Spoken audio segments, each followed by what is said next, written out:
Hello, I'm so glad that you could join me today for this professional development workshop on meeting the social emotional needs of gifted students. This was created by myself and Ashley Jenkins. We are currently both teachers. She teaches kindergarten. She is gifted certified as well.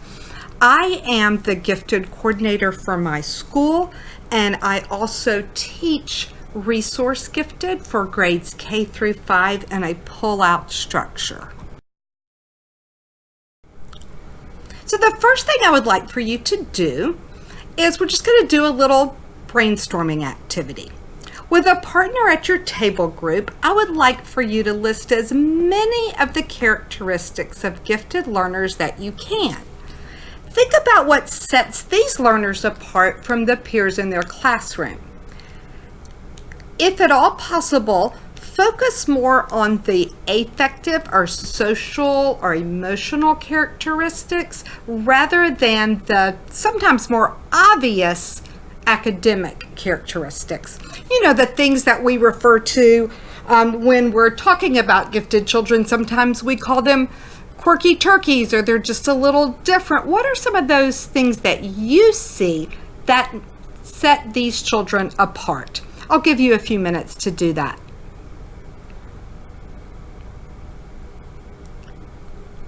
Now, if you'll share with your table group and make kind of a comprehensive list, and let's see how many characteristics that the entire table was able to come up with.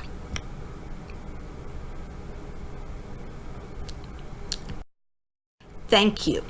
From the interviews that Ashley and I did as part of our research, these were some of the gifted characteristics that were mentioned time and time again.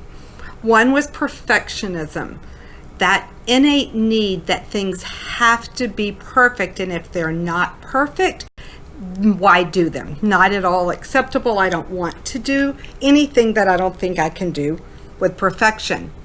A second characteristic is anxious. There is a high correlation between generalized anxiety disorder and gifted learners, so you may see this anxiousness manifest itself in your classroom. Overexcitability is a very obvious characteristic in gifted children. When they are excited about things, their whole body will let you know. They may speak faster, they may want your attention, their bodies may be moving. They get extremely excited, actually overexcited, about topics that they're interested in. They have really strong ideas. They think their ideas are right. They have ideas of very strong sense of why their idea may be right and someone else's may be wrong. These students are often extremely creative, and when we think of creative, sometimes we just think of visually creative, but their ideas are creative as well. They can be extremely competitive. They do not like to lose. They are intense in their feelings, whether it's happiness. You've probably seen a gifted child, go from seeming perfectly happy to in a big puddle in a matter of what seems like seconds because of those intense feelings. They often have a mature sense of humor. Their sense of humor is very keen for their age. And oftentimes you'll see a strong sense of morality. Very, very black and white. This is right, this is wrong. They like for the world to be fair. They like for things to appear equal to everyone. Those are some of the characteristics that were mentioned time and time again by the teachers in our research. I love this phrase by Silverman, and it just says, creatively gifted children and adults are emotionally intense and have rich inner lives. Emotional intensity is one of the personality components of giftedness. It's strongly correlated with high intelligence, but unfortunately right now we live in a culture that doesn't view heightened emotionality in a positive way. It's viewed as being hysterical or weak. So the main lesson that students learn in school is how to control, repress, or deny their emotions as part of the socialization process. I think that's a shame, to repress your emotions. So I feel like we're in danger of emotional mediocrity even more than we are intellectual mediocrity after reading a lot of Silverman's work. So here's some goals for our learning.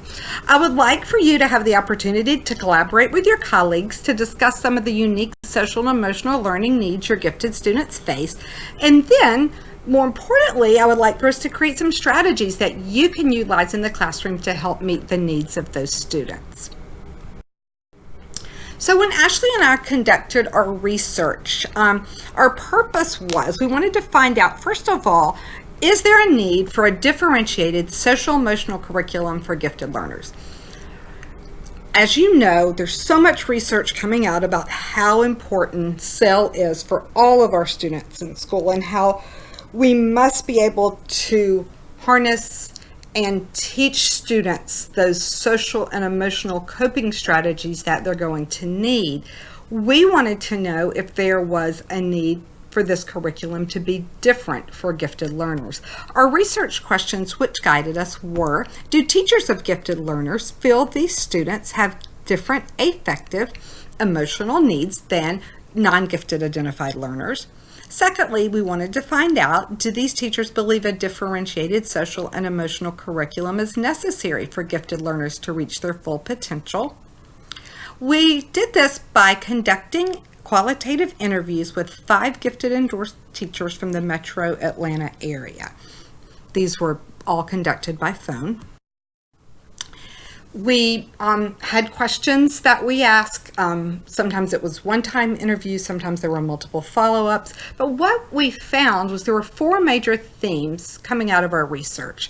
The characteristics of gifted learners. The ones that I shared on the slide before, those were the characteristics that were prevalent throughout our research.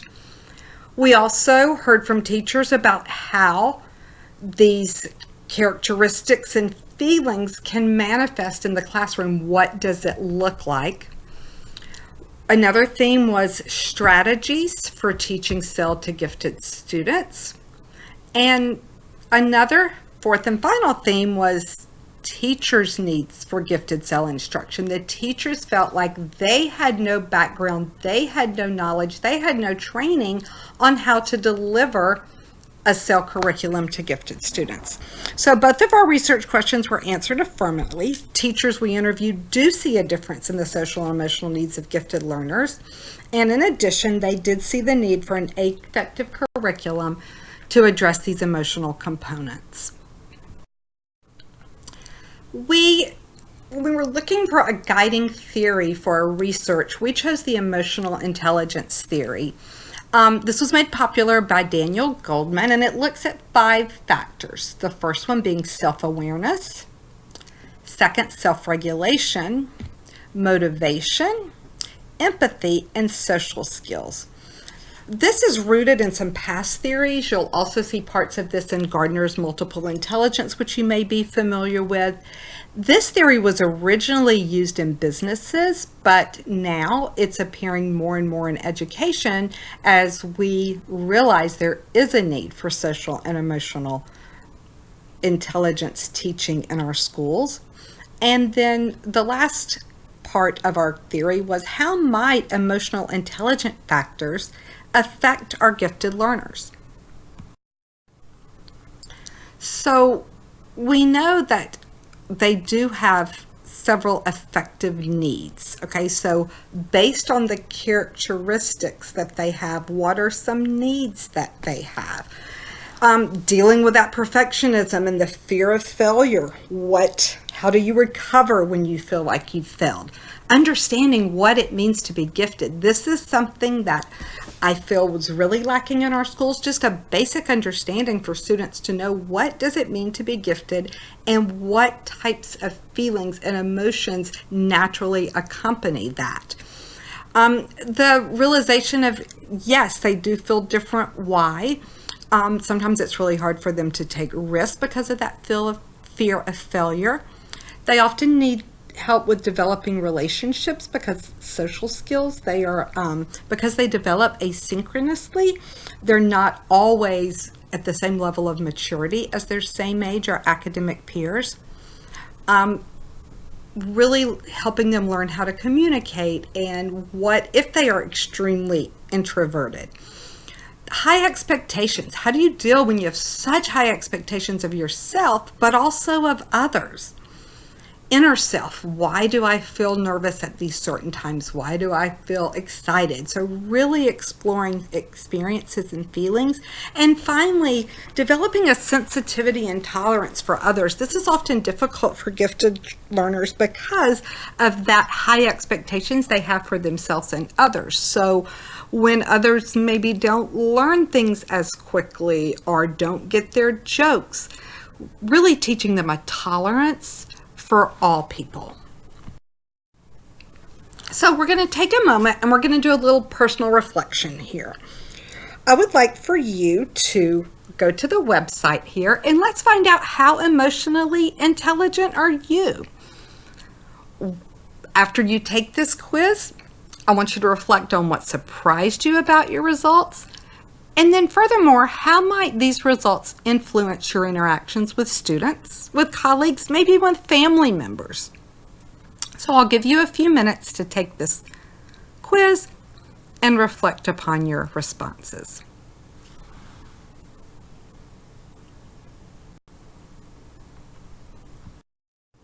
I don't know about you, but I was really surprised with some of mine. I would have rated myself a little bit higher in some areas, but now I'm faced with dealing with the results of the survey.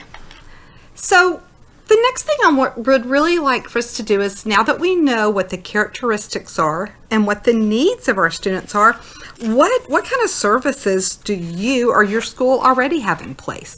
So at your table, you'll find a questionnaire. It's assessing services to meet the social and emotional needs of high ability students. I would like for you to just complete this questionnaire and then discuss your findings with a colleague. How were your responses similar? Where did your answers differ? What areas does your school do well in meeting this unique group of learners' needs? And what are some areas that your school could improve upon?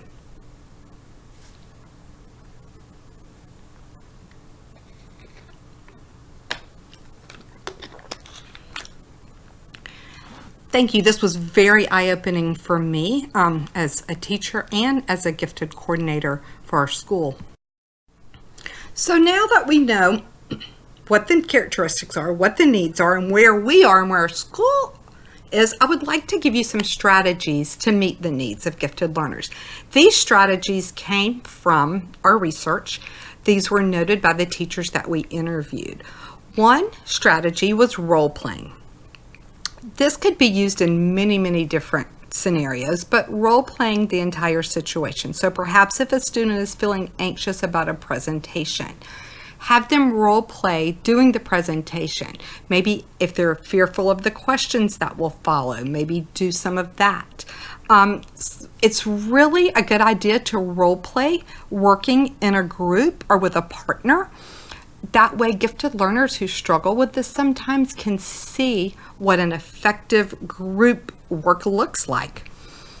Also, ask questions to anticipate what may happen. So if you do your presentation and someone asks you a question at the end that you don't know the answer to, what can you do? How are you going to feel?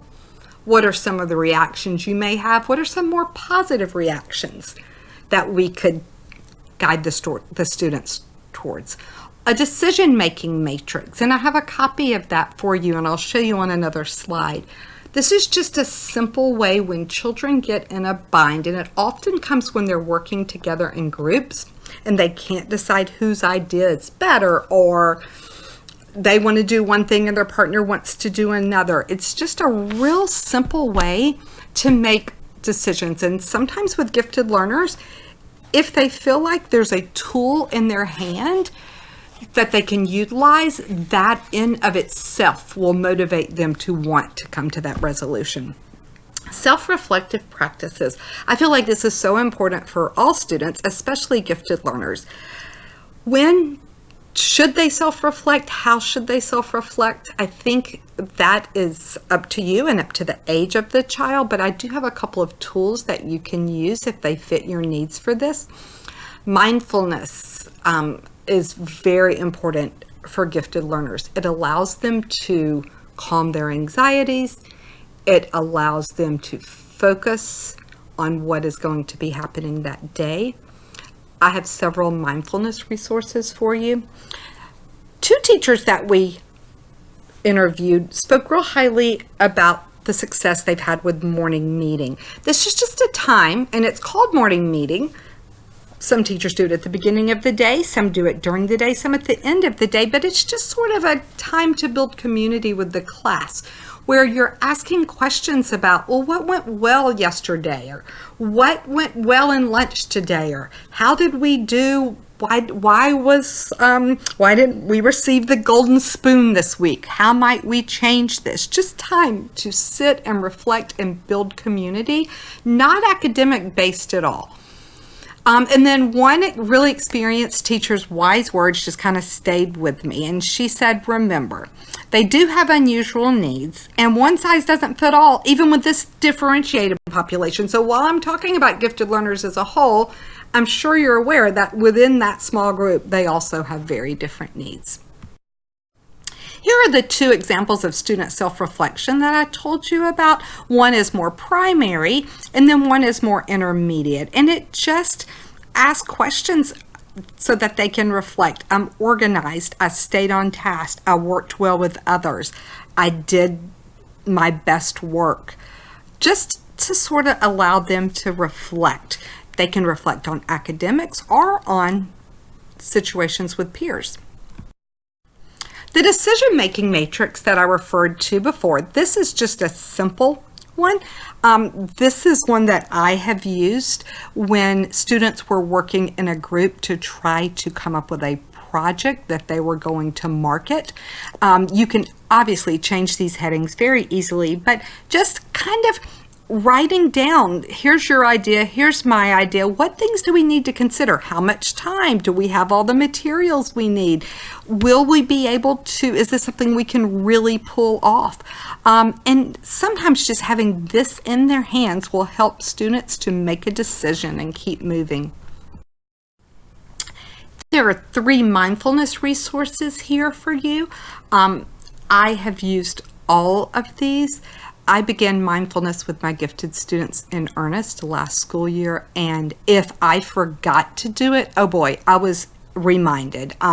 It became something that they looked forward to and something that I was happy to hear they were also utilizing at home. Parents would reach out and say, you know, Sarah just had an argument with her brother and she went to her room and she's watching this YouTube video, like meditating in her room. And it's like, great, that's one of the things that we've been working on. So here are just some tips for gifted teachers.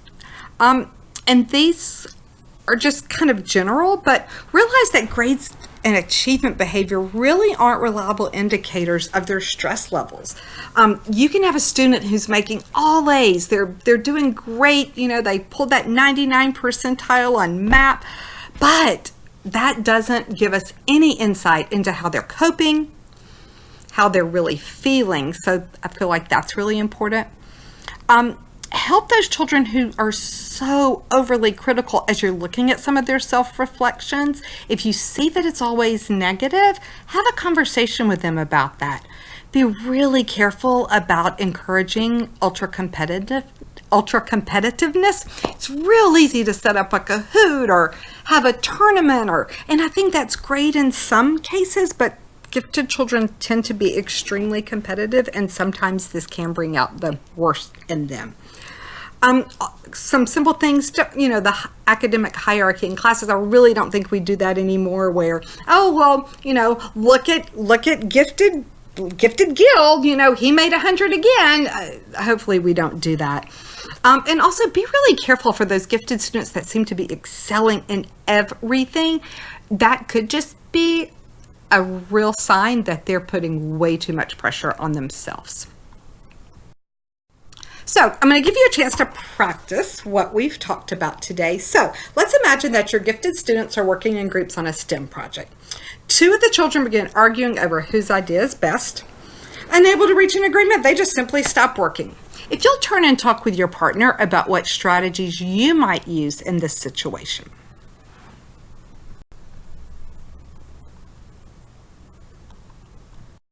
Wow, I heard some great ideas.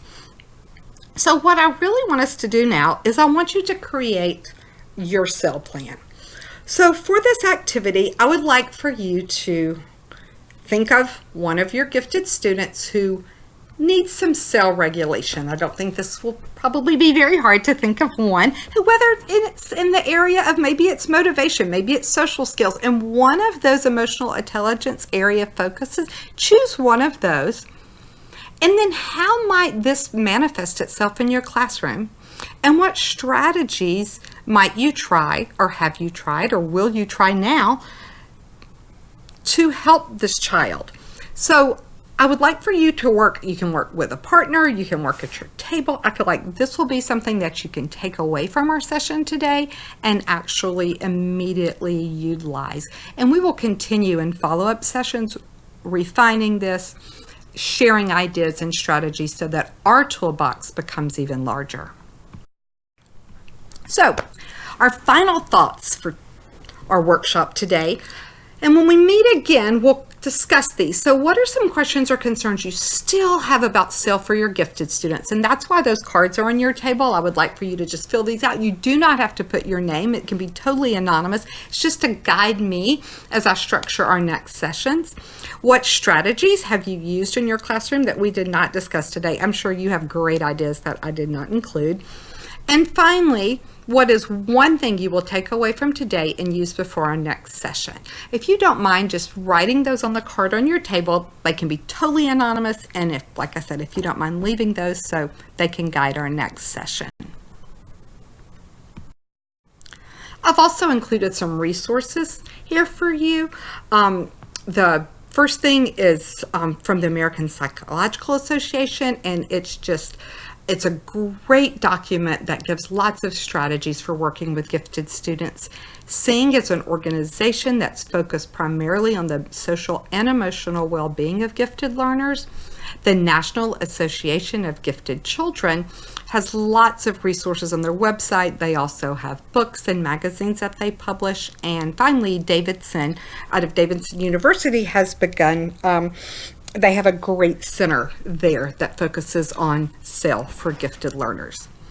Thank you so much for attending the workshop today. I look forward to seeing you next time and hearing how these ideas went as you tried to implement them in your classroom. Thank you.